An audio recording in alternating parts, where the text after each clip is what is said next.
So, book number four, The Art of Learning. The Art of Learning by Josh Watkin. I'm very excited about the book because it teaches you how to learn. Because sometimes you need to learn how to learn before you start actually learning something. So as always, let's skip the tradition about the author and let's move straight away to the first chapter, The Art of Mastery, How to Become a Master. Josh Waitskins story of becoming a chess. So he's a chess player, prodigy, a talented person, especially it's used with young people like Wunderkind. Uh, and a Tai Chi Push Hands champion is a unique one. As a child, he discovered a passion for chess and quickly became one of the top players in the country.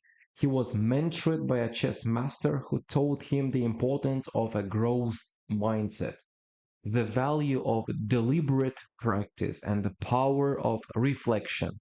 Deliberate practice is like tailab специальный, and then here reflection. Кылып турган ишиңе өзүң баха бересең, оцениваешь свою же работу. He applied these principles to his chess training, continually seeking out new challenges. It's like searching for new challenges and analyzing his mistakes to improve. Actually, I think it's very good when you practice because you decide to do so, not because someone makes you practice, but it's your choice to practice. And then you reflect on what you are doing, whether you are making mistakes somewhere or maybe you are not taking something into account. So, all of these things.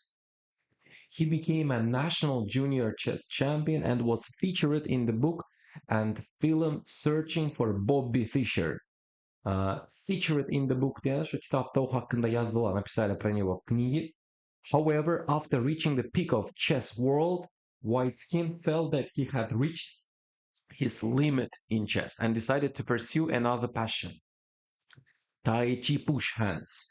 I think it's about Thailand something. Maybe their national type of sport. Pursue the It's like do, it's like study, it's like follow, a very universal word that you can use in different contexts if you learn.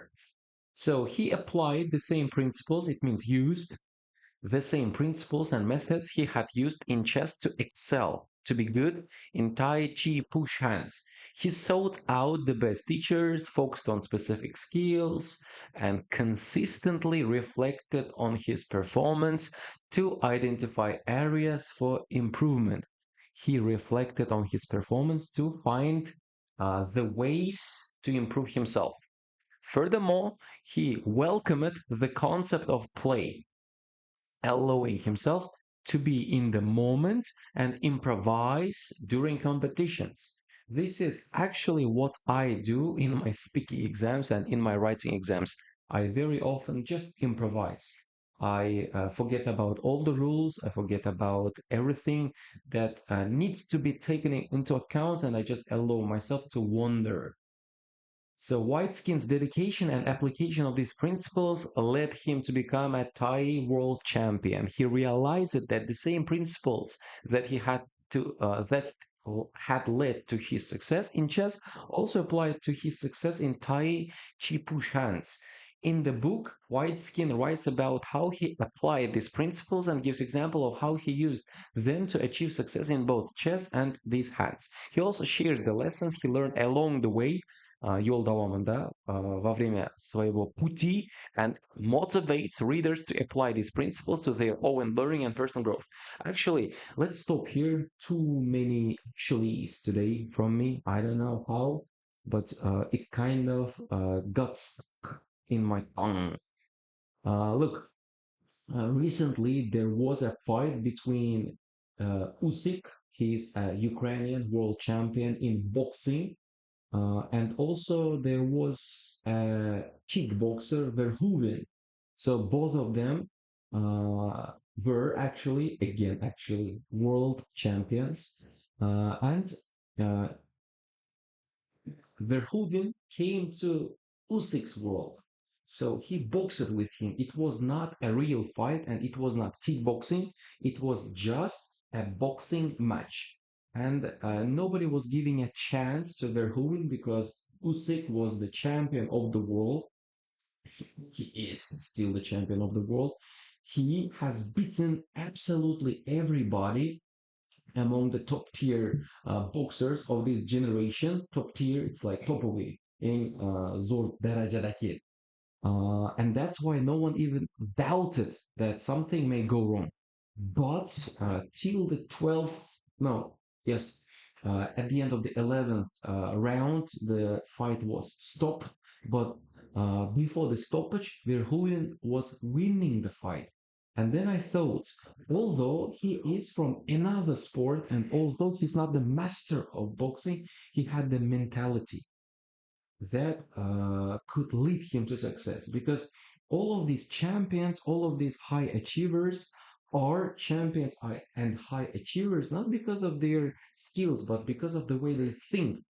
I think it's all about mentality. So uh, he surprised it. He shocked the world on the day, beating Usyk by points. However, he was knocked out at the end, and it was referee's decision to stop the fight, but it could continue. So that's why many people thought that it was robbed.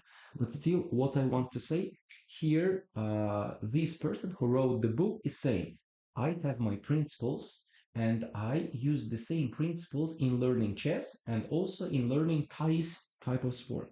And in both of them, and I became the world champion. So it shows us that if you have this mentality and if you have the principles that really work, in this case, you can be the best in any field.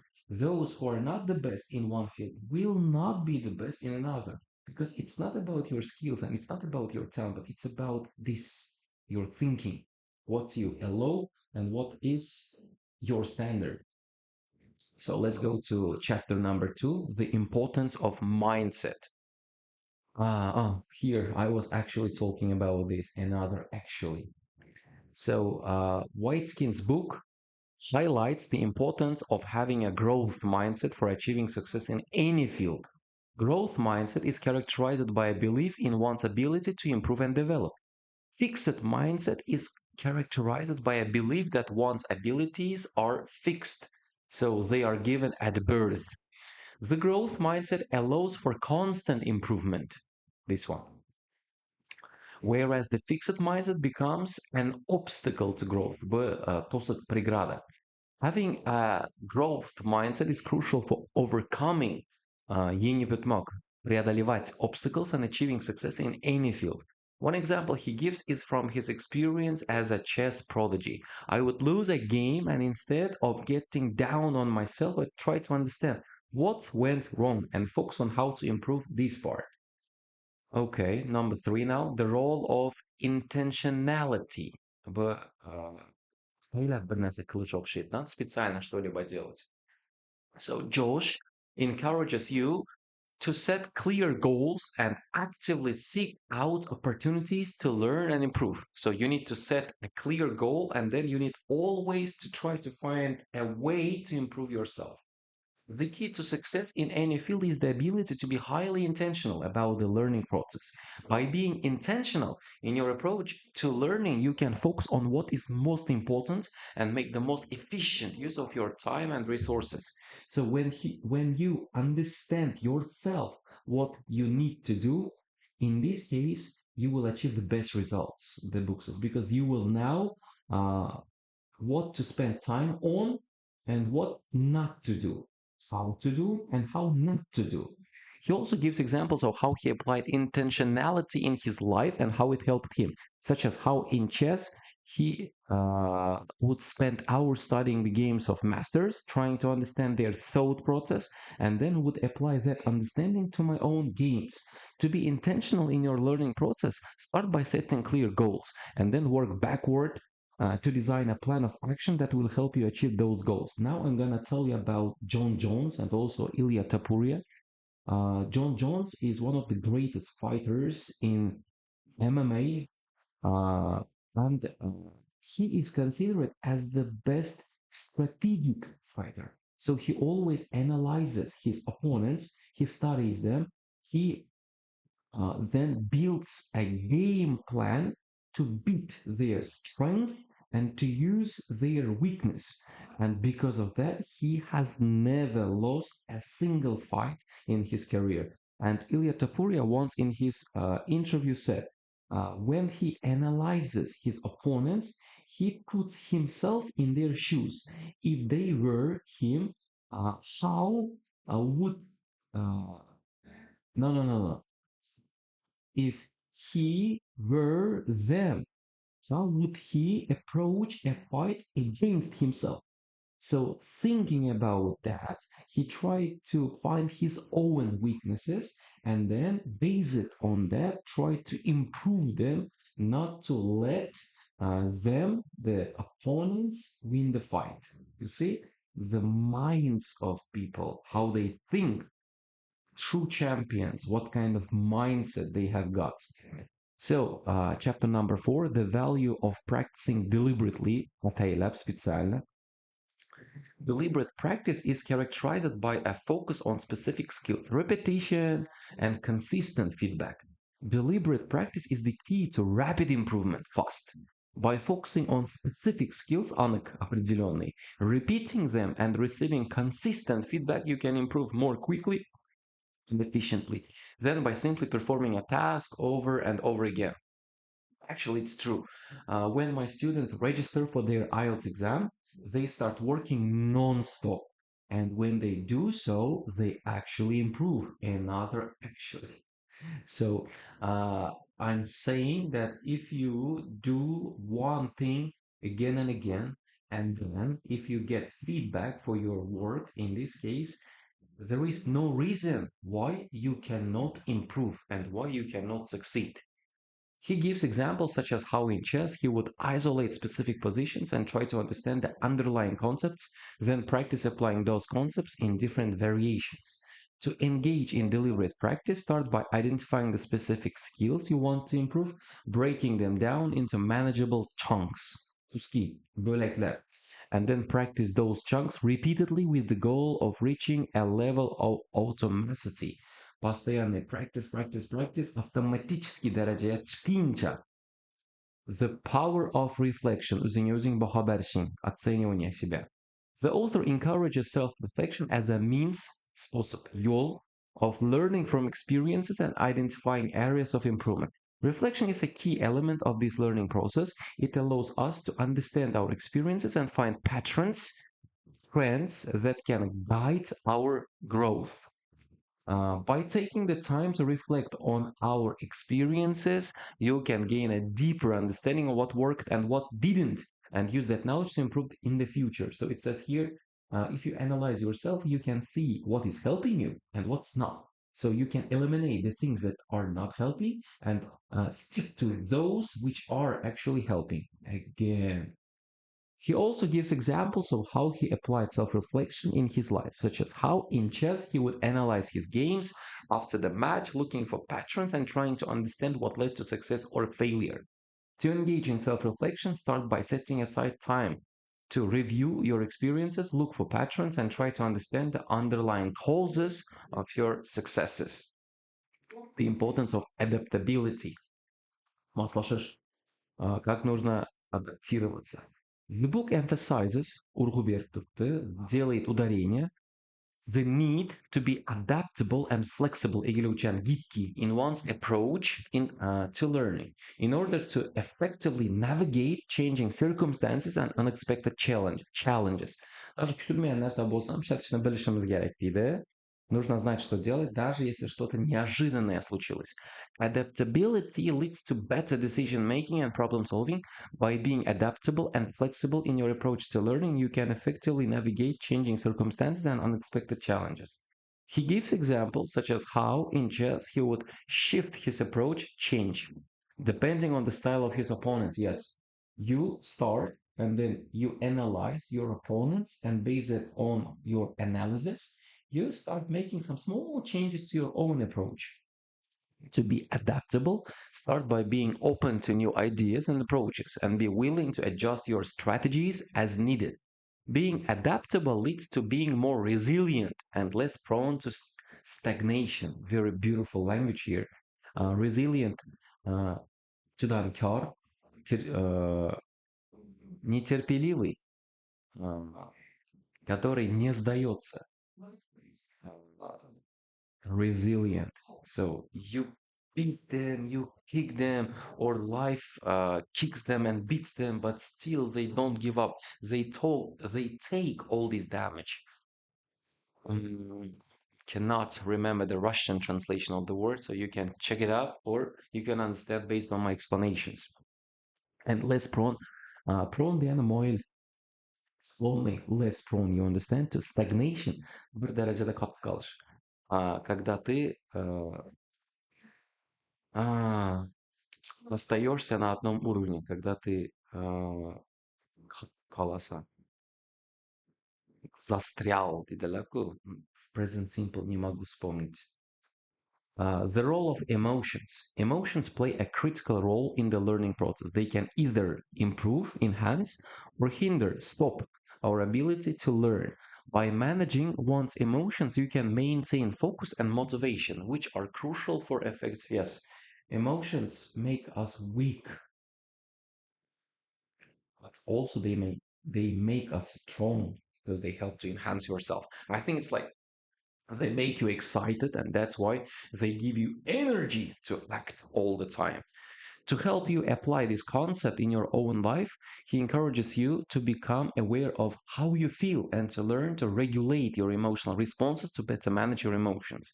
By maintaining emotional balance, you can better handle the stress and pressure that comes with high pressure situations such as competitions or important deadlines. By staying calm and composed, Bombshell, Hotterjam, spokojny, you can make better decisions and avoid being overwhelmed by emotions. Actually, I think we can apply this to our exams and also to speaking, because in speaking, many people are not calm and composed, and because of that, they make so many mistakes. But if you were composed, I think you would control your speech better. Emotional balance allows you to perform at your best when it matters most. It's the same about fighters, uh, all the sportsmen, so to say. They if they approach their fight or their match too emotionally, they usually lose. However, if they are collected, composed, they tend to win. Allows you to perform at your best when it matters most.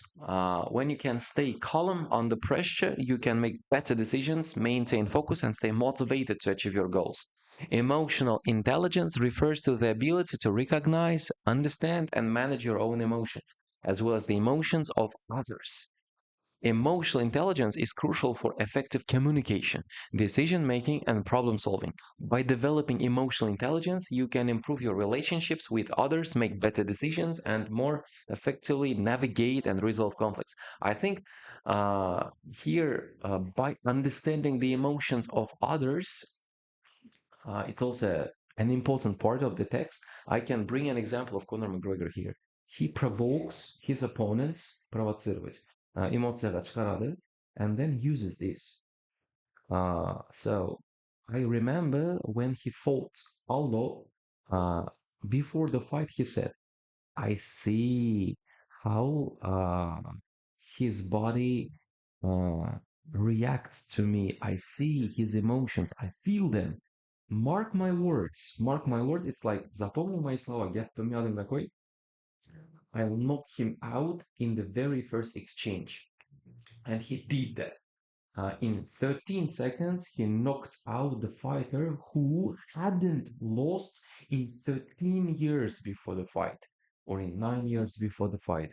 So he used the emotions of the opponent and won him, defeated him.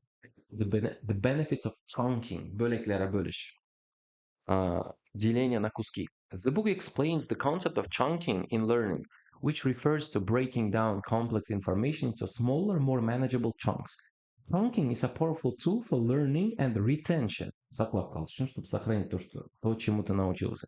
By breaking down complex information into smaller chunks, you can make the learning process more manageable and increase your ability to keep and recall the information. Remember, if you don't know.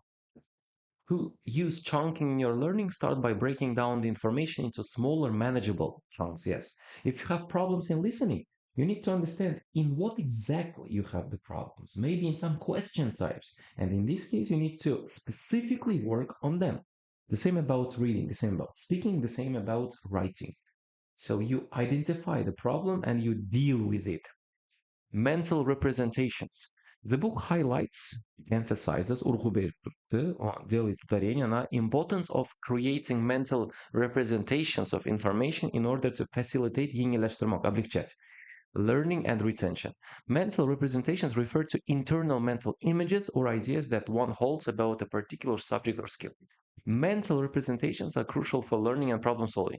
By developing accurate and detailed mental representations, you can improve your ability to understand and retain new information as well as apply that information to solve problems. To develop mental representations, start by paying attention to the details of the information you are trying to learn and practice creating mental images. Yes, I think this part says if you want to learn something, if you need to learn something, pay attention to some small parts and then imagine them in your head so your imagination will stay with you for a longer time. The value of interleaving. Interleaving refers to the practice of alternating between different tasks. Alternating degani bir narsadan boshqa narsaga o'tib, qaytadan qaytib kelish birinchisiне.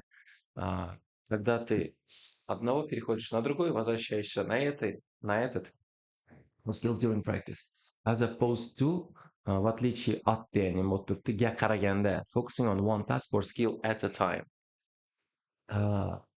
Interleaving is a powerful tool for learning and retention. By interleaving different tasks or skills during practice, you can improve your ability to transfer your learning to new situations and increase your overall retention of the information. To use interleaving in your learning, start by alternating between different tasks or skills during practice.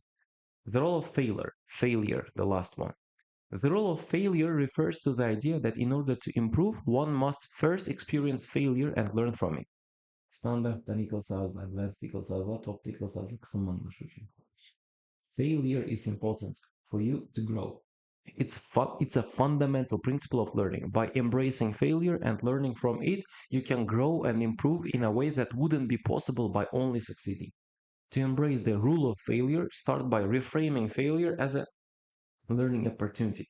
You never lose. You never lose. You just take a lesson, a life lesson. You should look at the situation like this and actually seek out and analyze your mistakes in order to improve.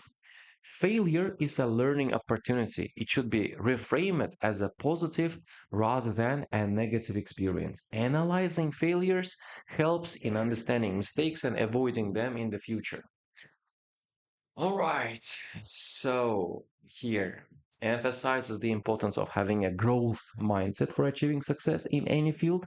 Growth mindset is characterized by a belief in one's ability to improve and develop, as opposed to a fixed mindset, закрепившийся, which is a belief that one's abilities are fixed. He provides examples of how he applied the growth mindset in his life and how it helped him. Be intentional in your learning process, set clear goals, and seek out opportunities to learn and improve.